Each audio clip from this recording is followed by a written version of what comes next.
कल हम तो नहीं, आप तो नहीं, लेकिन कुछ लोग अभी भी प्रधानमंत्री की मुंह से निकली हुई बातों को गंभीरता से लेते हैं। कल प्रधानमंत्री जी ने लाल किले की प्राचीर से बड़ी बड़ी बातें की, नारी सुरक्षा, नारी सम्मान, नारी शक्ति, अच्छे अच्छे शब्द इस्तेमाल किए। अब हम तो जिसको अंग्रेजी में सिनिकल कहते हैं हो चुके हैं, प्रधानमंत्री जी ने कर दिया है, लेकिन कुछ लोग हैं जो गंभीरता से लेते हैं अभी भी इन बातों।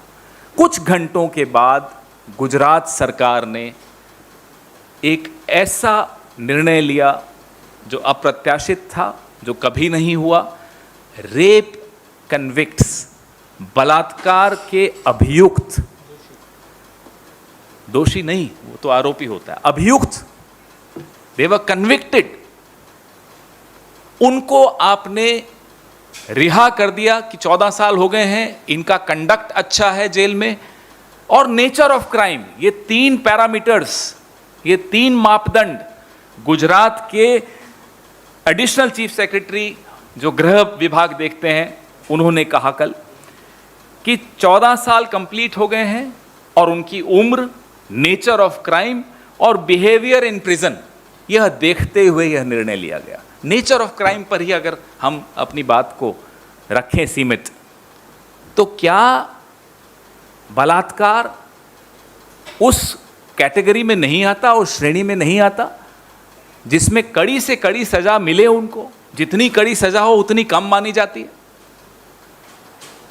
फिर आज हमने यह भी देखा कि जो रिहा हुए हैं उनकी आरती उतारी जा रही है, उनको तिलक किया जा रहा है, दे आर बीइंग फेलिसिटेटेड। यह है अमृत महोत्सव, यह है प्रधानमंत्री की कथनी और करनी में अंतर। या तो प्रधानमंत्री की सुन्नी लोगों ने बंद कर दी है, उनके अपने लोगों ने, उनकी अपनी सरकारों ने, या फिर प्रधानमंत्री जी देश को कुछ और कहते हैं और फोन उठाकर अपनी राज्य सरकारों को कुछ और कहते हैं। और यह ऐसा केस है बिल्किस बानो का, जिसमें सुप्रीम कोर्ट ने बिल्किस बानो को 50 लाख का मुआवजा देने का आदेश गुजरात सरकार को दिया था, और अभी कुछ साल पहले 2017 में दिया था। पहली बार ऐसा हुआ था। ये ऐसा ऑर्डर था सुप्रीम कोर्ट का जिससे यह साबित हुआ था कि बिल्किस बानो के साथ जो हुआ वो साबित हो गया है कि वो गलत हुआ, गैर कानूनी हुआ, उनके साथ अपराध हुआ, उनके पर अत्याचार हुआ, उस परिवार पर अत्याचार हुआ। एक 4-5 साल की बच्ची को जमीन पर देकर मार दिया, और जो गैंगरेप हुआ वो अलग।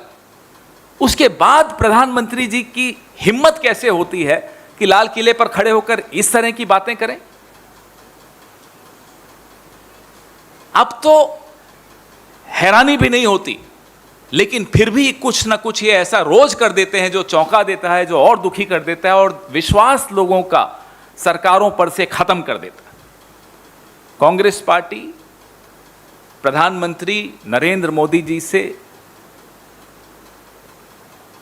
निवेदन करती है कि या तो आप आकर बता दीजिए कि कल जो आपने लाल किले की प्राचीर से कहा था वो सिर्फ शब्द मात्र थे, उन शब्दों पर आपको खुद भरोसा नहीं था, क्योंकि आपका अपना इतिहास पिछले 8-10 साल का है जिसमें आप महिलाओं का सम्मान करते हुए बड़ी अच्छी तरह से सुनाई देते।